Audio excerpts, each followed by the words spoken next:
Mahabubnagar region కండక్టర్ని Kalwakurthy depot. 2021లో నేను చేయని తప్పుకు నా ఉద్యోగం తీసేశారు ఆర్టీసీ వాళ్ళు అధికారులు. నేను టికెట్లు ఇచ్చాను.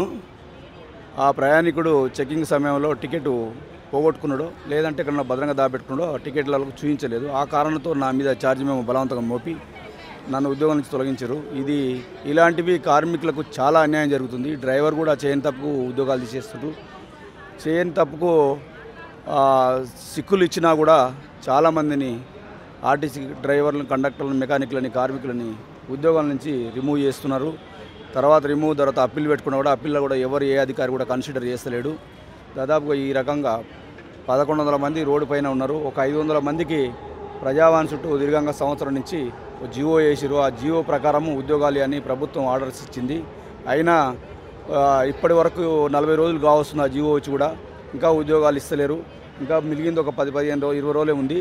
ఈ 20 రోజులలో మాకు ఉద్యోగాలు తొందరగా ఉద్యోగాలు ఇవ్వాలని మా యొక్క ప్రధాన వేదిక కోరుకుంటున్నాం. ఎందుకంటే మా పిల్లల జైలు రోడ్డు మీద పడి ఉన్నారు. మా ఇంకా 4-5 ఫ్యామిలీ ఉంది. మా ఇంకా ఫ్యామిలీ ఉంది. మా తల్లిదండ్రులు ఉన్నారు. పిల్లలు చదివేయలేకపోతున్నాము. ఇండ్లు కట్టుకున్నాము. ఆ ఇంట్లో లోన్లు కట్టలేకపోతున్నాము.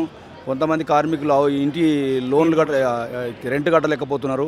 పిల్లలను చదివేయడానికి ఫీజులు కట్టలేకపోతున్నారు. చాలా ఇబ్బందుల పాలై ఉన్నారు. కాబట్టి సజ్జనార్ ఇప్పటికైనా మమ్మల్ని కనుకరించి గవర్నమెంట్ ఇచ్చినటువంటి జీవోను బేస్ చేసుకొని మాకు తొందరగా న్యాయం చేసి మీరు ఒక మంచి పేరు తెచ్చుకొని సూపర్ పోలీస్ ఆఫీసర్గా నిలుస్తారని మేము చివరిసారి కోరుకుంటున్నాము.